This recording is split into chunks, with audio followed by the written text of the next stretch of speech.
اهدى، دي شكلها بوابة زمنية. أنا هجري أدخل فيها وأشوف إيه اللي هيحصل. امسك حرامي، انت جاي تسرق البهايم اللي حدانا؟ انت ليلتك سودة. ده من النهاردة بيتك الجديد يا مياو، اطلع اوضتك علشان تغير هدومك.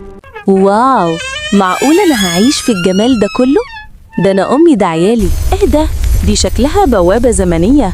أنا هجري أدخل فيها وأشوف إيه اللي هيحصل. يا خبر، أنا جيت هنا إزاي؟ في بقر وجاموس، أنا في طرشوخ اللف ولا إيه؟ امسك حرامي، انت جاي تسرق البهايم اللي حدانا؟ انت ليلتك سودة. احنا هناخدوك على دوار العمدة نشوف حكايتك ايه. أنا ما عملتش حاجة والله. حكايتك يا ولدي ما تدخلش على عيل صغير.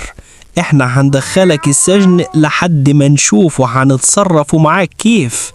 اعمل لايك للفيديو واشتراك في القناة واكتب في التعليقات انت بطل يا مياو علشان نكمل الحكاية.